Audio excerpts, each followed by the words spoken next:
Assalamualaikum warahmatullahi wabarakatuh dan selamat pagi kepada semua. So hari ni kita nak sambung kita punya kelas kita.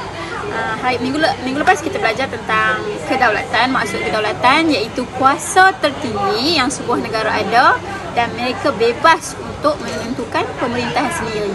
3 keyword: kuasa tinggi, bebas dan boleh menentukan pemerintahan sendiri. Okey. So selepas tu kita belajar pula jenis kedaulatan moden, tradisional, kedaulatan undang-undang, kedaulatan antarabangsa. Okey, so hari ini kita nak sambung, kita habislah ini dengan ciri-ciri negara berdaulat. Okey. So ciri yang pertama, dia mesti ada pemerintah. Pemerintah adalah orang yang merintah negara. So kalau negara kita ketua negara kita adalah yang di-Pertuan Agong. Okey, ketua yang utama iaitu yang di-Pertuan Agong dan ketua kerajaan kita adalah Perdana Menteri dan kita adalah negara demokrasi. Macam cikgu selalu sebut, kalau sebut demokrasi tu maksudnya pilihan rakyat. Maksudnya kuasa pemerintahan di tangan rakyat. Okey, yang pertama pemerintah. Yang kedua rakyat. Rakyat adalah penduduk yang duduk dalam sebuah negara. Okey. Jadi penduduk ni terikat dengan undang-undang lah. Okey, dan terdiri daripada pelbagai kaum, pelbagai bangsa, pelbagai budaya. Okey, so pemerintah, rakyat. Yang ketiga, mesti ada sempadan. Sempadan kita, negara kita memang telah diakui oleh PBB. Okey, sempadan ni adalah pemisah antara sesebuah negara ataupun negeri. Maksudnya antara Malaysia, Singapura sempadan. Malaysia, Thailand sempadan. Sempadan antara Kedah dan Pulau Pinang sempadan. So itu dipanggil sempadan. Yang seterusnya, yang terakhir adalah undang-undang. Inilah asas kepada pembentukan sebuah negara. Maksudnya peraturan yang ada dalam sebuah negara. Dan di negara kita yang mengubal undang-undang adalah parlimen. Okey, so 4 ciri. Mesti ada raja, pemerintah, mesti ada rakyat, mesti ada sempadan, mesti ada undang-undang. Okey. Okey, seterusnya kita nak sambung kepada kepentingan negara berdaulat.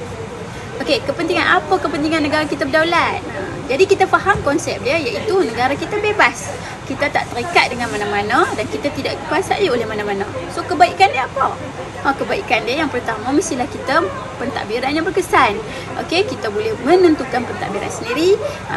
Pihak lain tidak boleh campur tangan dalam pentadbiran kita.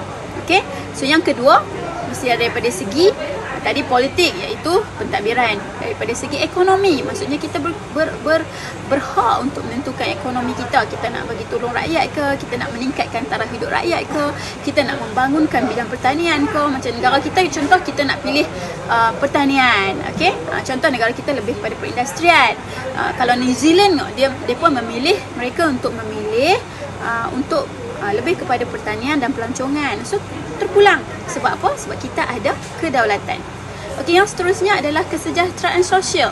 Okey, melahirkan masyarakat. Kita boleh melahirkan masyarakat yang berilmu, berkemahiran. Sebab apa? Sebab kita tidak dijajah, tidak terikat dengan orang lain. Okey, dan kita boleh bagi balik sumbangan itu kepada negara. Dan seterusnya kepentingannya adalah hubungan luar kita yang cemerlang. Okey, hubungan luar ni maksudnya hubungan negara kita dengan negara-negara lain.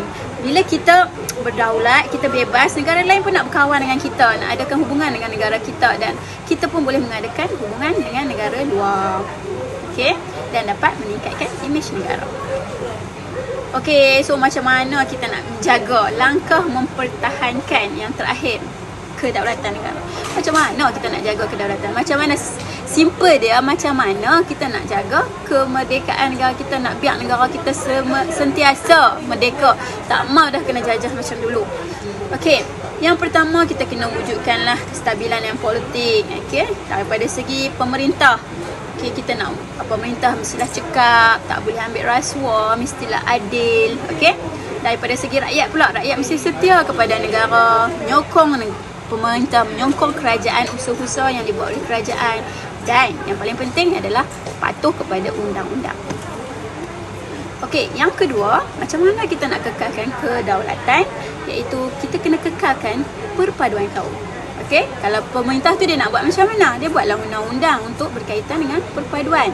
Okey, memastikan perkara-perkara berkaitan dengan perpaduan. Contohnya pendidikan. Macam mana nak wujudkan pendidikan untuk semua kaum?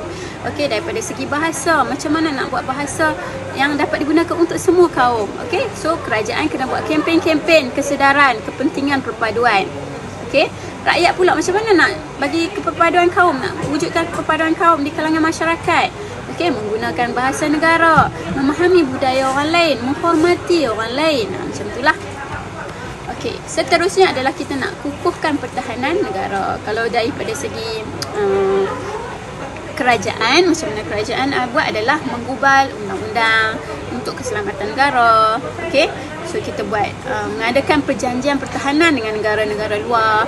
Okey, kemudian kita tambahkan aset-aset ketenteraan kita dan memastikan pasukan keselamatan kita bersiap siaga, maksudnya sentiasa bersedia untuk menghadapi pelbagai cabaran.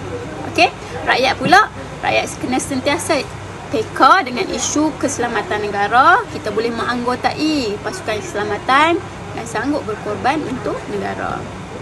Okey, dan terakhirlah, okey, iaitu kita mesti memupuk patriotisme. Okey, dari segi pemerintah kita buat hari kebangsaan, sambutan hari kebangsaan, mewajibkan mata pelajaran sejarah, mengajukan kempen-kempen patriotisme. Okey, dan rakyat pula kita kena hormat lambang, hormat bendera, berdiri masa menyanyi lagu negaraku. Okey, menyanjung adat. Okey, cuba memahami, okey, meningkatkan patriotisme, cuba meningkatkan imej negara melalui kejayaan-kejayaan kita. Contoh kita masuk pertandingan apa, mengharumkan nama negara. So dapat meningkatkan semangat sayang, semangat patriotisme, semangat cintakan negara. Okey, itu sahaja untuk bab 1. Cik ingat kita dah habis sampai bab 1. Okey, kita jumpa dalam kelas seterusnya untuk bab 2. Okey, sarangnya. Bye.